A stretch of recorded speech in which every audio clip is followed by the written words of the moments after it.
this question about Melachot Shabbat in regards to burglar alarms. Mm-hmm. I was reading the Shabbos Chomda, volume 2, Mm-hmm.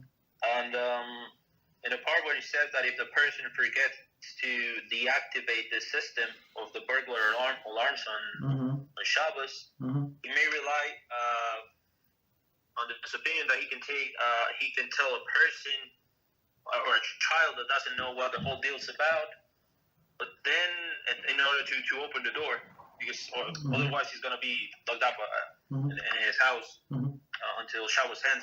But there's this part that says that alternatively, one may instruct a non-Jew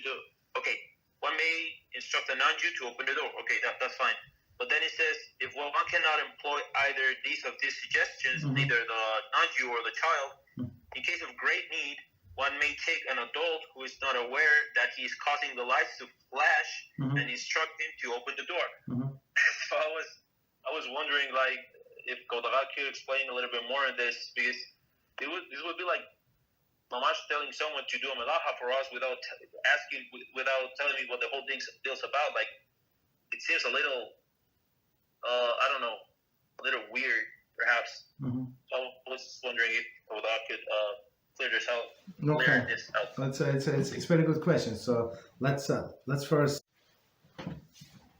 Okay, so let's bring everybody up to speed with what we're talking about. So there is some people, fancy schmancy people, have this burglar alarm, and I saw it like a few times, like in the shuls or something.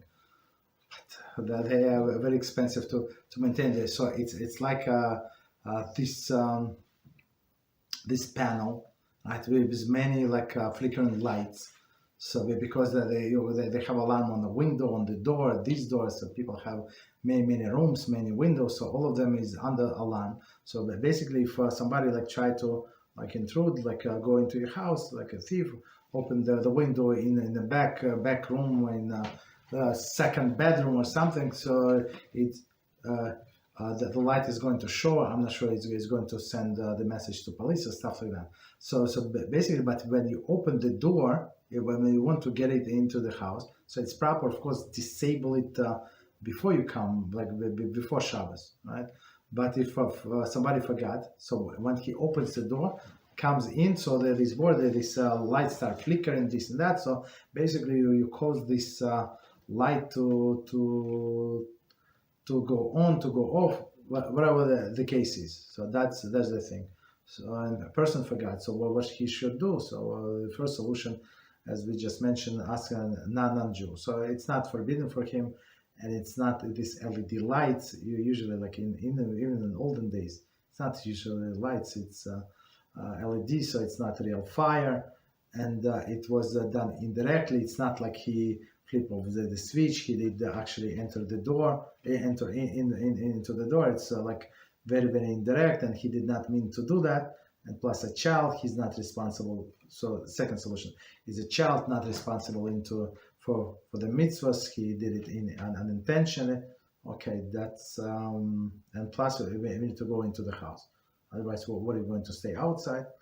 So, and the third case is it's very like the problematic case. Is ask another Jew who is not aware of situation. So basically, if you do something unintentionally, so there is and plus unintentionally and indirectly. So it's totally different, and plus it's not exactly biblical Melachah. So it's rabbinical upon rabbinical, and that's why it would be allowed. You understand? So you did not intend to do this. You just want to enter into the door. You did not want to this lights to flicker. Even yourself, even yourself, right? But so of course you, in some sense, you put in a stumbling block in front of the blind, but this blind would never find out unless you let it tell him. And in some cases, I think, like if this is persons who just in the beginning of his Teshuvah journey, and he learning, and one day he's going to come up to this halacha, and he would be very upset with you, right? I mean, not everybody would remember, but person said, like, look, he asked me to open the door, and he did not want to open the door himself. Why is that? So one time, this guy is going to come to you and ask you this question, or a lady, and you would have to explain. So in a very uncomfortable situation. Understand? So after the fact, so since he would it's all of this rabbinical prohibition, it would be allowed to ask another Jew. But don't do it. So if people not careful with these things, why? Because they don't treat them seriously. So we have one person in one of the classes. So he's in sales people, and he sells some software that has to do with for the lawyers, to keep tracks. I don't know. He explained to me, it's a very complicated software, and it goes to Kitzur Shulchan Aruch. He finds it's very complicated. So why is it complicated? Why this lawyer's software is not complicated? Right, or complicated, but he could afford it.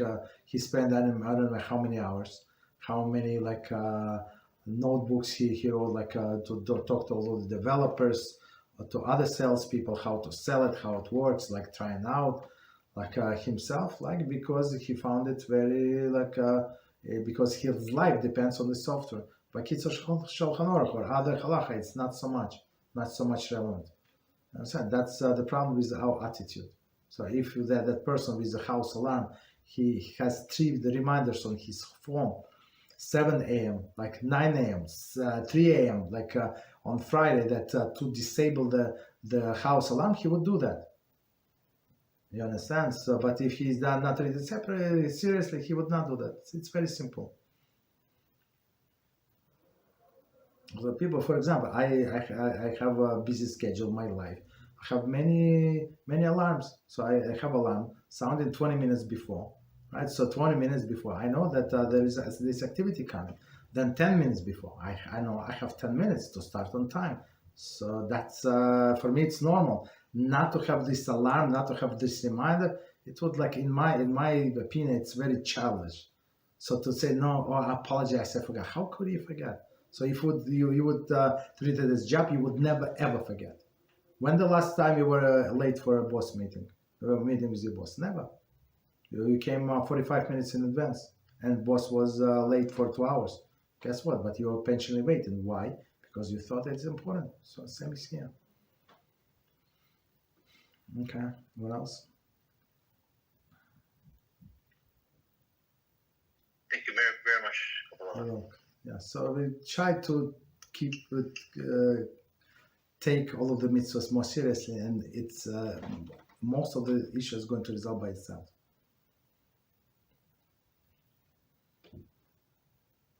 Okay. Thank you, Rabbi. Yes, you're welcome. Go ahead.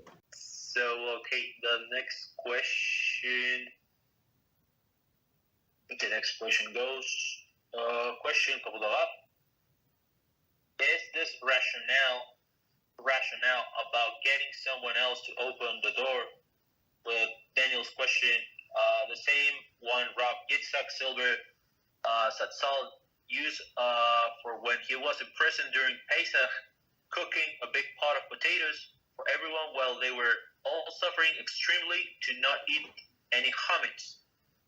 When one of the prisoners spoiled the pot with chametz, he decided not to tell anyone and not eat by himself, rather than have them lose strength, since there was nothing else to eat for days. Mm-hmm. So, okay. That's it? That's the end of the thing? Yeah. This is... So, basically, okay, so you can be stringent for yourself, and the Torah was given, as HaShem said, to live by it. And now say just add to live by it, but not to die by it. So if the only food is available is a chometz, and even though this food is not chometz, but the mixture, but it's separate prohibition actually against mixture of chometz and other foods, like the beer, vodka, or some other things, right? That you have a minimal amount of chametz, so it's still forbidden, right? So I don't remember what kind of chametz were added. Somebody put a bread, I don't know, maybe knife that I don't remember exactly the details, what kind of chametz was it, but he can be stringent with himself. But other people, since they tried very hard and there is no other food to eat, so it's better, of course, like on the judgment side, to eat chametz, mamash, like piece of bread, or you eat mixture that is like only mixture, right? That there is no like pure chametz, only like dissolved chametz, right? And like many in minute amounts. So of course, it's better for them to eat these potatoes, of course.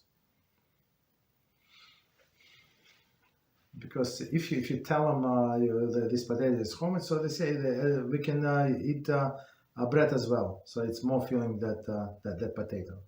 You understand? That's the issue.